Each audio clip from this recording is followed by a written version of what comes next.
Hi, it's Mitch from Hard Intentions YouTube channel, and we have a special guest on today. Friend of mine. Went down to Los Angeles and met him not too long ago, and it's a pleasure to have you on the channel. How'd you like to introduce yourself to our subscribers and members? How you doing, everybody? My name is Daniel Ayala, also known as Marvelous Ink or Marvelous Ink Tattoos. I'm located in East Los Angeles, and man, it's my pleasure, bro, to be on your channel. I've been watching your channel for a while. I love the content as well as the wisdom that you give to all the communities that watch you, bro, from every ethnicity to nationality. Everybody can learn something from you and your experiences and where life has taken you to, and especially where you're at now in your life, Well, I think folks might be able to learn a few things from you as well. So let's dive in. You're from Los Angeles area? Yeah, East Los Angeles. All right. So you're born and raised there? Yeah, born and raised East Los Angeles. And mind if I ask what part of East LA? I grew up in a neighborhood, also known as a Barrio of Maravilla. Maravilla. Yeah. All right. So as far as I'm remember, Maravilla is like the oldest barrio in Los Angeles, isn't it? Right. It's a what you would consider a righteous neighborhood, not gang per se, but a town of Maravilla when the borders were still open between the United States and Mexico. All right. All right. So you say barrio, right? What does that mean for people that don't know? I mean, like there's a lot of people that aren't Hispanic background or whatever. And what's the barrio? So when people hear barrio, they right away assume it's a gang area or a gang infested neighborhood, or just something, that don't go into the barrio because, it's kind of an intimidating word, right? Right. But a barrio is actually, it's a welcoming term. It's a generational, or what you would in our people, a generational habitat for our people. We're a generational people where right. we're welcoming, bro. We're willing to share our culture with you, and as well as learn from other people as well, Yeah.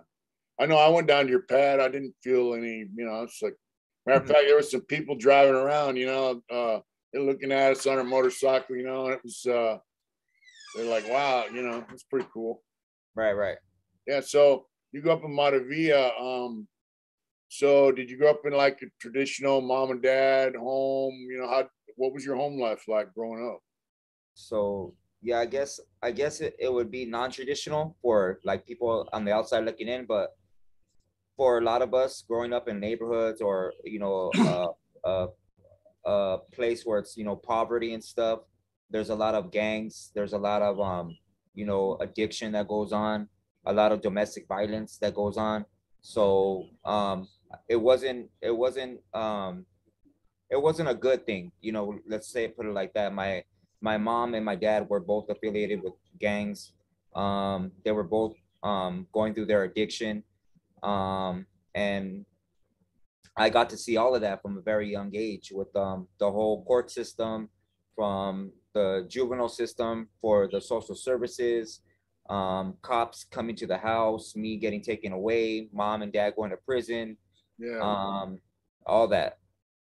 That must have been kind of confusing for you as a youngster growing up, to experience all that, Yeah, it hurts your it hurts your feelings at a young age. We don't know, we're not really privy to what feelings are, but to see our mothers being taken away or somebody that we love dear to us, it's a very traumatic thing to go through. You don't know what's happening. You're scared. Who are these people taking, my mom or my dad away? And yeah, it becomes it's an overwhelming experience. It gives you some kind of how do you say, like I don't know the word I'm looking for, but it gives you a tick, like, you grow up with it, like either I would say, like, in a bad sense, hating the cops. Yeah. Or, well, it's a traumatic experience, Yeah, traumatic experience, bro. Yeah. And it can leave lasting impact upon you, Right. I see a lot of kids say, well, we don't trust the cops because they're always shooting and arresting people, Yeah. So they don't, and their kids, they don't understand why people are getting arrested or shot. All they know is it's happening, you know. So Right. yeah. Um, so you grew up with your family. So you didn't grow up. Your mom and dad were kind of in and out of your life, or what? What's Yeah. So my dad was for the most part in prison most of the time. okay? So my mom tried to do her best to raise me. So I was with her from the age of when I was born to maybe 5 years old, I believe. Um, so the house that we lived in, they used to sell dope, and like I said, there was domestic violence. So I got to see her getting hit a lot of the times. I got to see drug use, people coming to the back door, the back window, and knocking on it, and just people in and out the house, you know, buying dope. It was a big dope pad in Right. Pomona, and yeah, so I seen a lot of that, and then I got taken away. Um, we were actually there was an incident that happened where she got beat up one night. I was getting dropped off by my grandparents, and I was coming home, and she got beat up real bad, and we both got thrown out the house. You know, we were both naked, bro. Like we didn't have no clothes or nothing, and Oh wow. she ran with me to the Cherryville projects in Pomona. We were running and knocking on all kinds of doors. I remember she was knocking on all kinds of doors asking for help, and there was an old lady, paisa lady, that let us in, and she gave me some of her daughter's clothes to put on, and we hitchhiked. We walked on the 10 freeway, and we hitchhiked all the way to East LA, and we got pulled over almost to my grandpa's house. We got pulled over, and she had a warrant. She got taken in. She ended up going to prison for a couple of years on that one, and my grandpa right away went through the court proceedings to get full custody of me. All right. Oh, so then you live with your grandfather. Right. And how was that? Was he a positive influence on you? Yeah, I think for the most part he was a real positive influence on me. He was real structured. Discipline, respect was a big thing. Etiquette, make sure my room was clean, make sure I look a person in his eyes when I speak to him. Always shake a man's hand. Just the way I conduct myself. Make sure I finish all my food. Um, make sure I do all my homework. Yeah, or he he didn't spare the rod. You know, if I was being out of hand, the closest thing to him was getting thrown at me. Yeah. Yeah. So was grandfather like he grew up in Los Angeles as well? Yeah, so he was actually born in Mexico. He was born in 1918. All right. So he came over here when he was about 6 years old, and he is actually the first generation Maravilla from my neighborhood. All right. And yeah, so I got a lot of schooling from him about the neighborhood as in a sense as being not a gang but a righteous neighborhood that you protect our people, and just an etiquette, the way you conduct yourself, your morals, and in a sense like that. My dad was second generation Maravilla, so he was born in 1940, and I got a lot of schooling from him in the street sense where I learned a lot about prison, a lot about jail, a lot about drugs, and a lot of just how to be very aware of my surroundings, Right. so I got a schooling with that. But yeah, my grandpa, he always had me with him every he was a general contractor, so he ended up buying a house in the 1930s. He married, he had about 7 kids, my aunts and my uncles. Yeah. So yeah, I learned a lot from my uncle as well. My uncle was from the neighborhood as well, born in 1942, I believe, or 41. Yeah. And that's how I learned my tattooing from. Okay. Yeah. So he was a tattoo artist. Yeah, he was a tattoo artist.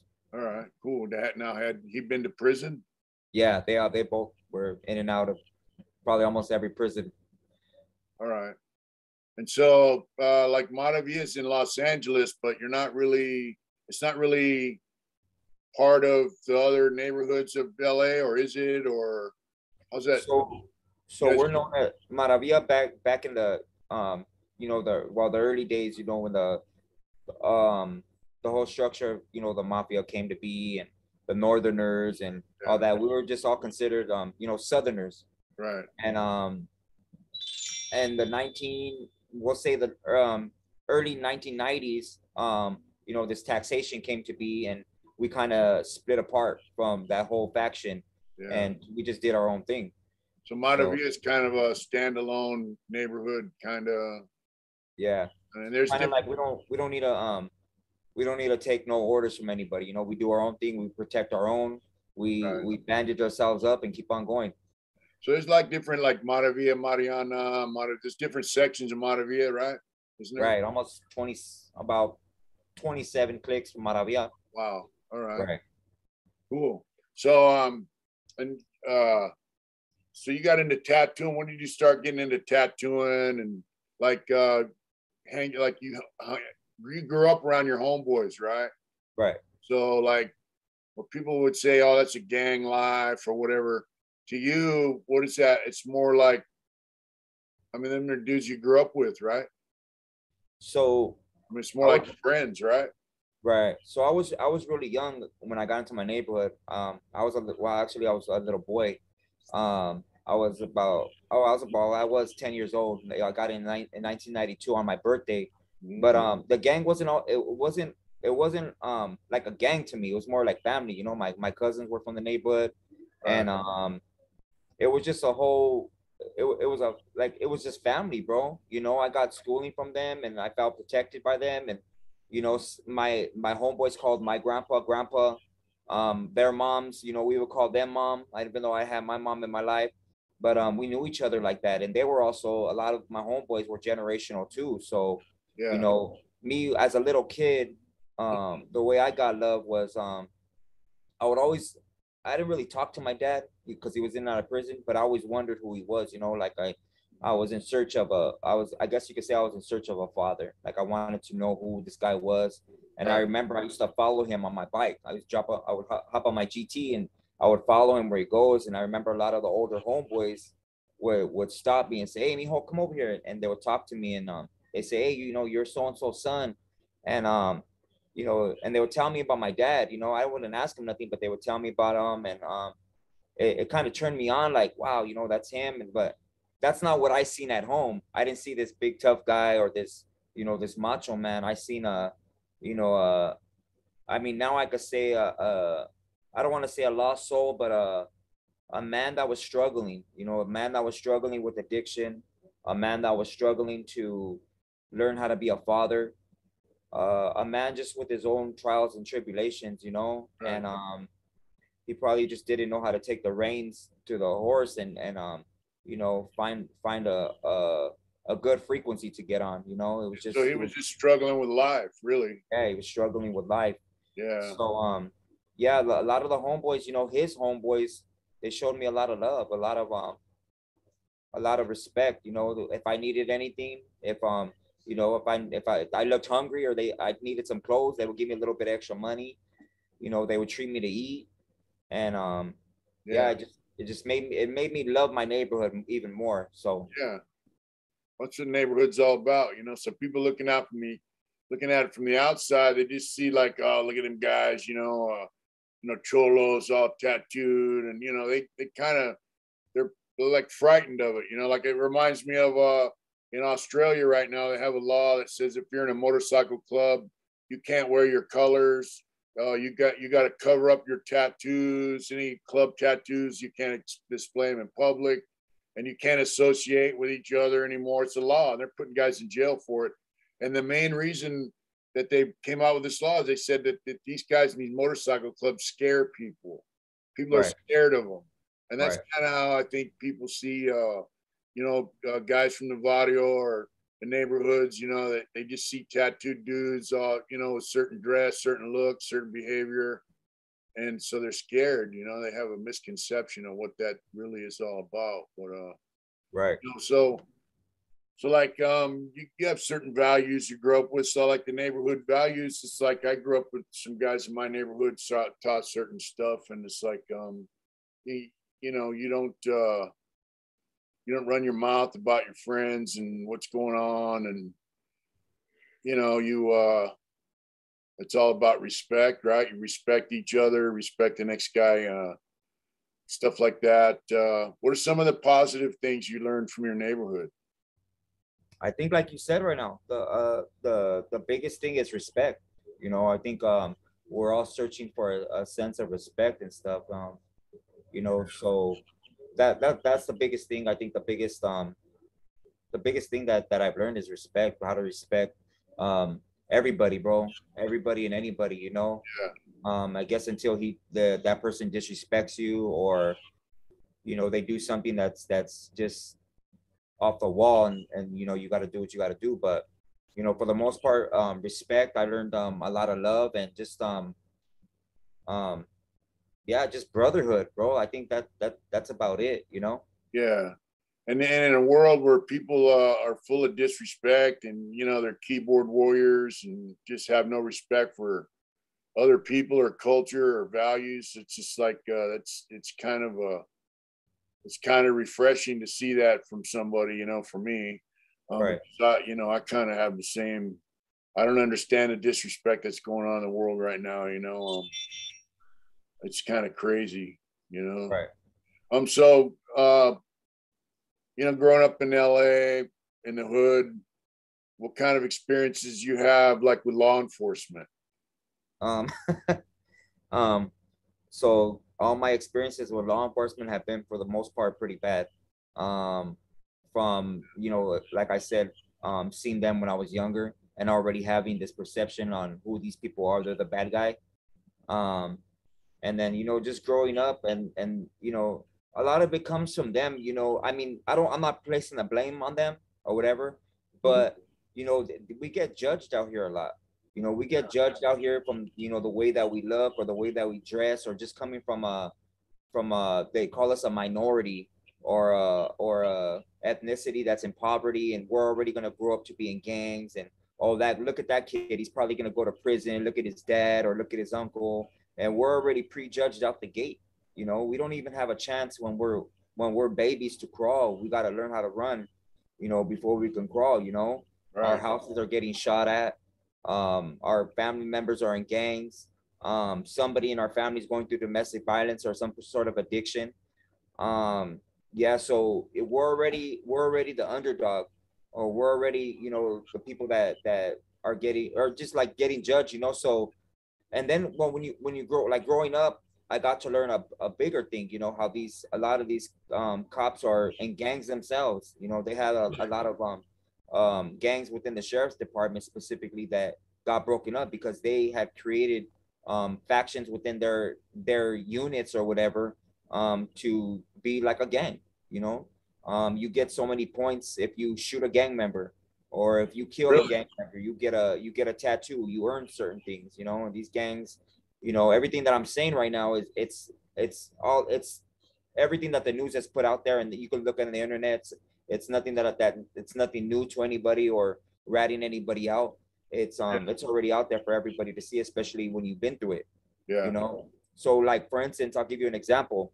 When I was younger, in my teenage years, and people go, oh, that it sounds way out, or it's unbelievable, you know, some of these cops, or I'll give you an example of mine personally. We have a place called the Commerce Center right here, and specifically, there's about four of these cops that I knew personally, and one of them stops me one day, and I'm walking to the store, and he starts dissing my neighborhood, talking crap to me. I'm walking to the store, you know, and I'm like, man, this dude's gonna try to blast me, you know. Yeah. And he starts telling me, you know, let's get down. And I'm like, well, let's get down. I'm all pumped up, you know. I'm full of testosterone at the time. I'm a young kid, you know, full Yeah. of anger, and I'm just waiting for the opportunity for that to happen. And it happened. You know, he took off his belt and he put his stuff in his car, and we got down. And I ended up knocking him down. You know, I'm not trying to say I'm a badass or nothing, but I ended up knocking him down. Yeah, he Mhm. got back up. I knocked him down again, and his partner ended up busting me. He took me in. It was Thursday, so I spent the whole weekend in jail, and I ended up getting out Monday when I went to court for it, for assault on an officer. There was no charges. It was a DA reject. So Yeah. I just got to spend the whole weekend in jail. You know, like, it's Yeah. like stuff like that, you know, would happen. Or they'll drop us off in the wrong neighborhood. You know, a lot of these guys would, you know, if they busted you with dope or guns, they wouldn't even log it in. They'll keep it. They'll keep that stuff. So they go Yeah. sell it to somebody else Yeah. or use it. Well, no, you know, maybe. Wow. So you had some pretty negative experiences with law enforcement. So you tell me that they might pick you up, put you in their car, and then drive you like to a rival neighborhood and drop you off? Yeah. Wow. Yep. Wow.